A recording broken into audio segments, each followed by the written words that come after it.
Okay, funny fact. It's not a fun fact, it's a funny fact. My son, Eddie, who some of you might know, there'll be a picture in a second. I'm so used to Kevin being there. People think he's cute, I don't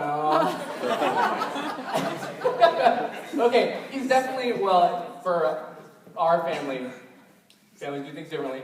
He's not old enough to the point where we like give him these, so this is just mine. I didn't even buy them for him. Actually, no, to be honest, I bought them so Anna Hackett really loves these, and so there's like a box at my house all the time for like when she would come over.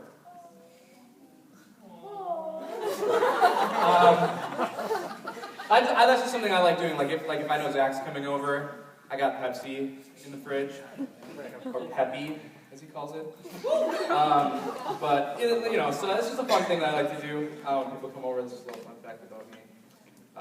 But I do have a family, as Kevin pointed out in the first photo. I have a couple other pictures just so you can. Aww.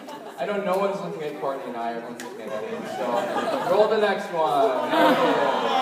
People say he's cute, and even when he's like all messy, people still think he's cute. And you're like, oh, he's always so cute.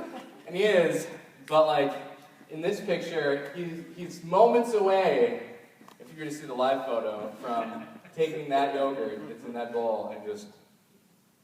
So then what do? You know, you got the cute kid with the yogurt on his face. How do you be like, Eddie? It's tough, man. But that's dad life, as they say. That's super fun. But I'm Eric. They introduced me. I'm on staff with the crew. We're going to finish up the David series tonight. So I'm excited to be here in front of this huge crowd. Man. As they showed up for the crew, I'm excited. Alright. We've been going through the life of David for the past, I don't even know, like 2 months, right? And I kind of started out with his origin story, and now I'm not quite wrapping up his story. There's like more to read. You'll have to read it yourself. But I'm like kind of pausing on this kind of final moment where I kind of felt like he was, oh man, he was doing some awesome stuff in this. So really what we're going to do tonight is we're going to zoom in on 2 Samuel 16, and then skip a few chapters, and 19. Just read what happens in the middle of that later. It's good stuff. But we're going to take a look at 5 different men and the choices that they make. One of them I know really well, because it's me, and the other 4 are found in the Bible, in the passages I mentioned. But before we get going, would you guys pray with me? Dear Lord, I just thank you so much for tonight. Just the opportunity to be here, to think about your word and what it means to our lives. Thank you so much for Tate and just him just admonishing us and encouraging us to be people that take a look at what your word has to say, and not necessarily what we think it says or other people say it says. So God, I pray that tonight your word would shine through, that my interpretation of it would be good and right, but that it would encourage people tonight to read what your word has to say about these men, and maybe how it reflects into their own lives, God. So thank you for this time, and put this in your name. Amen. I wanted to say something else, but I don't remember what it was. It's unrelated to the Bible. But if I remember, I'll throw it in there. It was really random. But okay, so I want to tell you guys a story. Okay, what I'm going to talk tonight about is contentment. Which is super interesting, thinking about, like, kind of what's been going on this week. You know what I'm talking about. But, like, maybe you're feeling a little unsettled about life or the next couple weeks. Or maybe you're, like, really stoked about the next couple weeks, and it's really exciting to you. But if you're in either of those camps, you were feeling a certain way before, maybe the opposite. And, like, how do we find contentment in all of those seasons? In the seasons when life's really tough and challenging, and the seasons when life is really, like, easy and carefree. And so I'm not going to, like, unlock all the secrets to that, but maybe, hopefully, some.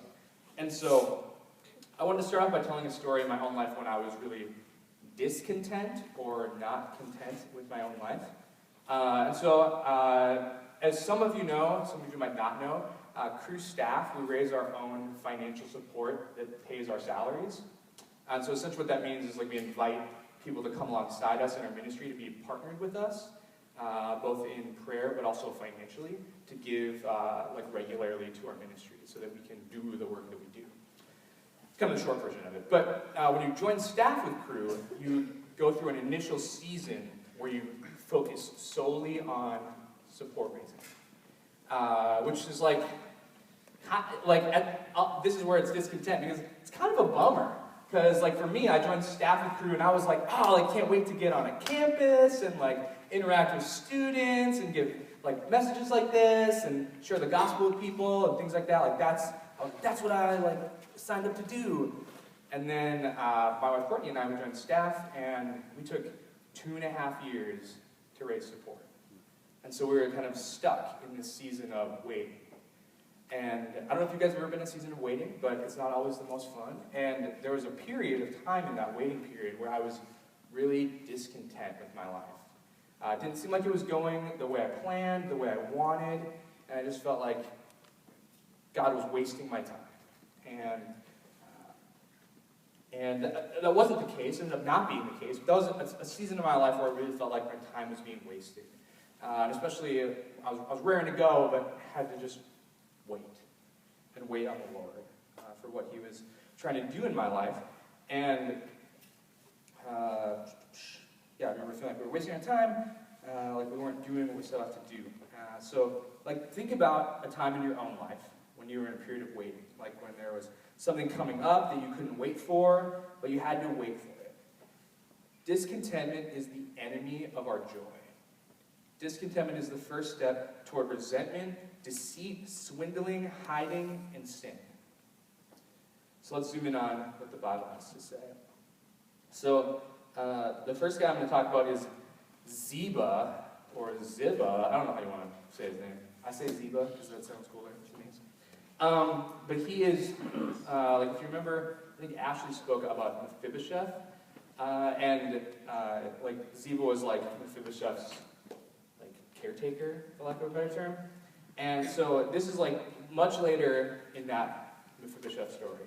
And Mephibosheth is living with David, hanging out, and Ziba comes to him, and David's about to roll out into battle. And Ziba's like, hey, he basically cons David. I think I have the scripture up there. I'm not going to read it, but it's just to prove that this comes from the Bible. He cons David into giving him all of Mephibosheth's possessions and land because he convinces David that Mephibosheth is after David's crown.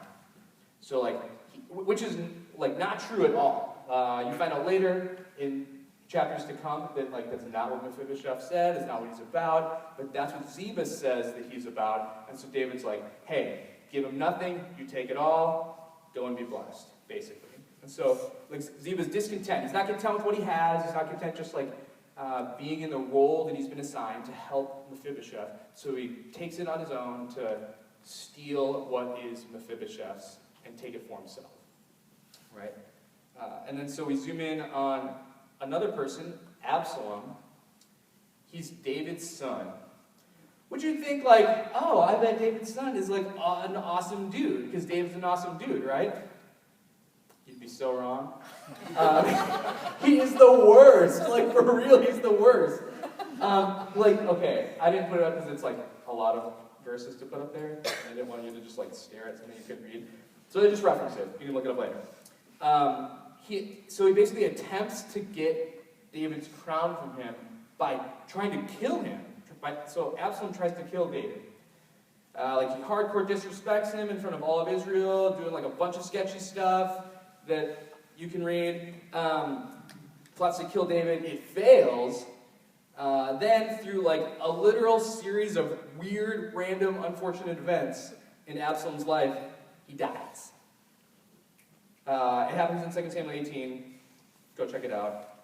You'll be like, wait, what happens? And then read it again and be like, wait, what? Because I read it 5 times.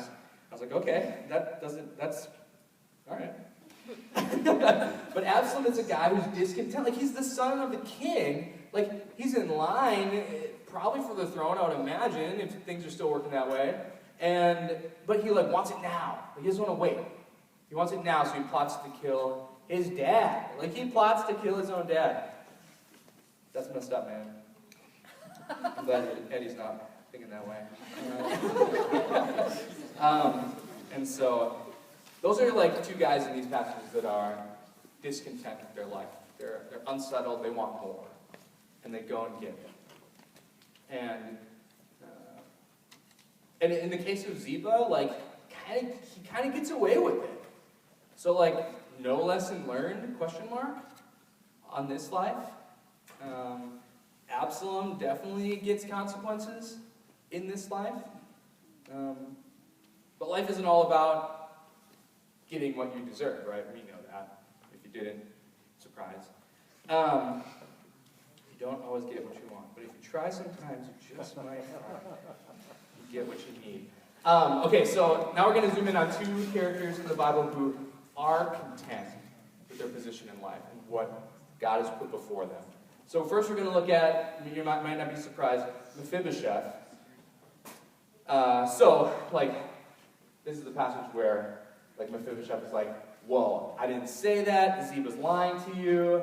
And this is like way after, like David's already given stuff to Ziba, a bunch of stuff happens, because like the Ziba thing was in 16, this is 19, it's chronological, and so this is later, and he's like, I didn't say that, and so David's like, okay, like, I believe you, and so like, let's take everything I gave to Ziba, and you just take half of it.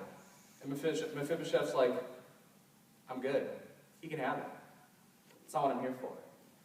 Mephibosheth is so content just being in the presence of the king, living life with him, that he's like, I don't need the stuff. Like, I've got the stuff. I'm with you. I'm living life in a way that I shouldn't be living already. Like Ashley talked a lot about how like Mephibosheth is redeemed through the relationship of his father, Jonathan, that he had with David. And so, like, Mephibosheth shouldn't even be alive, because, like, how things worked back then is if you usurped a king, you went and, like, killed all of his, like, family, so they couldn't usurp you. And so Mephibosheth's like, man, I shouldn't even be here. So, like, I'm honored to just live where I live. Like, I don't need anything else. I'm good. And so Mephibosheth, a character in this story who's super content. And his response in this moment isn't like, I need more, I want more, I got to get more, or I don't have enough. It's, man, I'm content, like, with what I have. Like, David's even offering him more. And he's like, like, I'm not about that. So let's zoom in on the last character in this passage, David. You're like, finally, this is serious about David. So David runs into, this is going to be rough, I should say his name, Shimei. Yep. He's a descendant of Saul. So he's like a cousin twice removed, I don't know, they don't say specifically. But like, so he just basically like starts like cursing out David. Like, I mean, if you can read it, I'm not going to, he's like, yeah, you suck, like, oh, you're the worst. He's like, God, get out, you man of blood, you worthless man. He just like starts throwing them at him, and this guy who's like riding with David, so I'm just assuming he's like some warrior dude. He's like, let's cut off this guy's head for saying that. And David's like, like, let's not do that, because he's like, David's thinking big picture, right? He's like, what if the things that this guy's saying to me, the Lord has told him to say to me? He's like, I'm not about to mess with someone that the Lord has ordained to say something, even if it's something I don't like. And so David's like, just let him be. It's all good. And he just says, leave him alone. Let him curse. The Lord has told him to.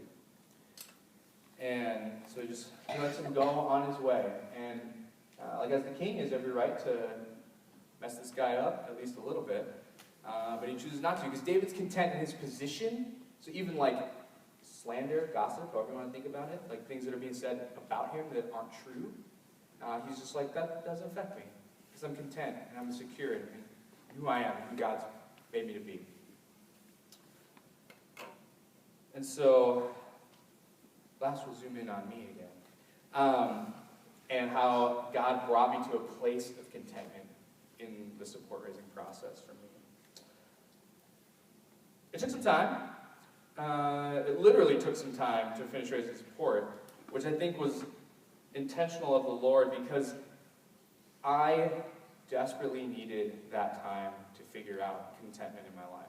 And it wasn't like after that it wasn't like, it's solved, I'm always content now. Ha ha ha, nothing can touch me. But it was like, I broke through a wall in that season of life.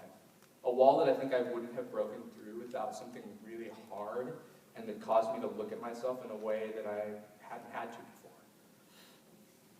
And so for me, it was a lot like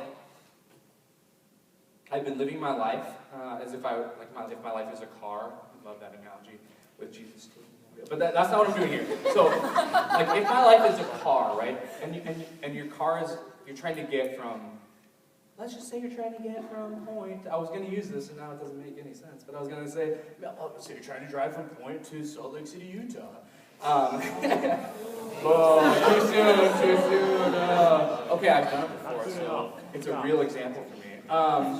But what if you could make it the whole way without having to stop for gas? Like maybe it's like go to the bathroom or take a nap or something. But like you didn't have to fill up your tank with gas. What if that was possible? Like think of how much quicker you could get places.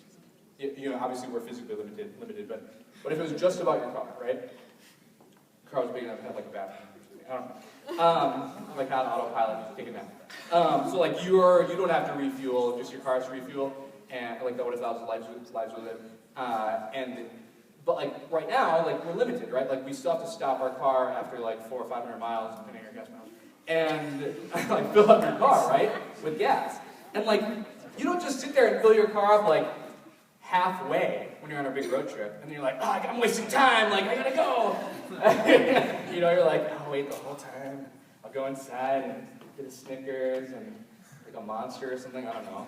And you're like, okay, it's not done yet, whatever, chat with my friends and goof around, and then it's been done for 20 minutes because you're goofing around. But we're content waiting in those moments, right, in life. But to me, that's such an analogy of waiting in real life. Sometimes God has us wait in our life for longer periods of time because he's saying, just wait. I'm trying to refuel you so you can go the distance. Don't just stop and refuel a little bit and then try to just go as hard as you can because you're going to have to stop. You're going to have to refuel. You're going to have to start over and bring yourself back up.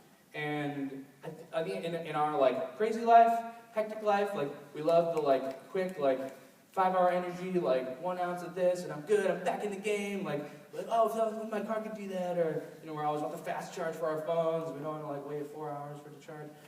I don't know how fast your guys' phone charge, but, you know what I mean, we don't want to wait for things to get to 100%, we want it to be good enough to keep going. And that was how I was feeling raising support. I wanted it to be good enough to keep going. Can we just raise enough to get by and then get there and figure it out later? But man, if I had done that, I probably never would have been a healthy, financially thriving person. And because God had said, wait, I learned to be content in the waiting and to find value in it and to find a beauty in that season. Glad it's done. But if God ever brought me back to it for some reason, I would know it would be for a purpose, and I would rejoice in that moment, even though it wouldn't be fun. But that's the thing about contentment, right? It doesn't have to be fun, but it has to be content. You have to be settled in it, and you have to choose joy in those moments. Joy doesn't mean happiness; it just means joy. You can look it up later. But they're not the same thing. So the kind of how I wanted to finish up what I'm saying is in the Christian world that we live in now, right? We have this verse that we like to that is actually about contentment, but we like to use it for something else. And I'm like, oh man, okay, if you've ever used this or you like using this or it's a verse you enjoy for the purpose I'm about to say it's not about. Man, don't feel bad. The Bible. Don't use the Bible for whatever you want. But anyway, it's Philippians 4:13. which says, I can do all things through him who strengthens me. So, as you might imagine, through most of the Bible, context is king. Jesus is king. But context is king in reading the Bible and understanding what it says, right? And so, what comes before this verse tells you what that verse is saying. And it says, starting from verse 10, okay, so just real quick before I start this, the whole book of Philippians, dynamite. Like, you should be reading that, like, over the next 2 weeks when you got nothing to do. No joke. But okay, so Philippians 4:10 through 13, it says, I rejoiced in the Lord greatly that now at length you have revived your concern for me. This is Paul, like, talking to a church that's been partnered with him in his ministry since the beginning. And so he's like, oh, I'm excited. He's writing this letter to him. He's like, oh, you've revived your concern for me. It's been a while, but like, oh, you're back in the game with me. He says, you were indeed concerned for me, but you had no opportunity. Like they didn't have a way to like meet his needs. Not that I'm speaking of being in need, for I've learned in whatever situation I am to be content. I know how to be brought low, and I know how to abound. In any and every circumstance, I have learned the secret of facing plenty and hunger, abundance and need. I can do all things through him who strengthens me. So like that, Philippians 4:13 takes on a whole new meaning. Reading out of context, right? You're like, oh, it's not about like going that last mile. It's not about lifting the next reps. It's not about like finishing your degree as hard as you can. It's not exclusively, but really what Paul is talking about is contentment. For I have learned in whatever situation I am to be content. That's the all things that Paul's talking about that he can do through him who strengthens him. That's what he's encouraging us toward. He's encouraging us toward contentment. And is helping us unlock the mystery that he's talking about on how to be content in all things. And that secret is contentment. Like, that's the secret. Man, I'm like talking too much. I wasn't content with my throat being dry. Just kidding. Okay, so what I really want you guys to hear tonight is that contentment is not a lack of caring. I think I thought that my whole life. That being content was like, I don't care then. Like, I'm carefree, I'm content. Like, I can just, oh yeah, like, that's hard. Like, that's not that hard. Like, oh, this is going on. Like, don't worry about that. It doesn't matter. That's not contentment. That's just like not caring. And that's not what Paul is getting at. He's not saying like, oh man, when I was poor, I was like, oh, it doesn't matter. I don't care. But when I was super rich, he's like, oh, it doesn't matter. I don't care. He was just like, no, I just learned how to choose joy and find joy in being poor, in having nothing, in having a lot of money. Like, I found joy in that. And maybe in one of those circumstances, even just now, as I'm talking about that, you're like, oh, like, I obviously find joy in that, but like, oh, that, like, no way. Or I can find contentment in that for sure, but not in that. That's what Paul's saying. Like, he's learned that he's found contentment across the board. Doesn't matter what his life circumstances are, he's able to choose contentment every time. Contentment is about choosing joy in the midst of something that might not spark joy. Choosing the things that spark joy might be great for decluttering your life. But in our spiritual lives, we have to choose to spark joy in our life. We can't just say that doesn't spark joy, so I'm not going to do it. Like, we have to choose joy. We have to choose to spark it in our own lives, in the things, in the situations we find ourselves in. It doesn't make something good. Living in hunger and need aren't necessarily good things, but they're realities that people live in, and realities that you might find yourself living in. So, how are you going to live in them? Are you going to choose contentment and joy, or are you going to choose this sucks, like, oh, it's the worst? Like, you could choose discontentment and depression, or you could choose contentment and joy. Choosing joy is the secret of facing plenty and hunger and abundance and need, and that's the mystery behind doing all things through him who strengthens me. Dear Lord, I thank you so much for your word, that it is alive and active and has something to say to us right now in the moments of tonight, that we might be facing a couple weeks where choosing contentment and joy might be hard, challenging, and easy, or maybe it's the time after these 2 weeks that it's going to be hard. But God, we need your word to remind us that it's a choice. It's not a feeling that we wait for. It's not something that you have to give us, because you've already given us the ability to be content and to choose joy. And so, God, I pray that tonight we would just be reminded of that truth, that we would meditate on your word and just be encouraged by the lives of David and Mephibosheth, and look at the lives of Ziba and Absalom as cautionary tales on what life might look like and attitudes might look like in discontentment, God. So I thank you and pray this in your name. Amen.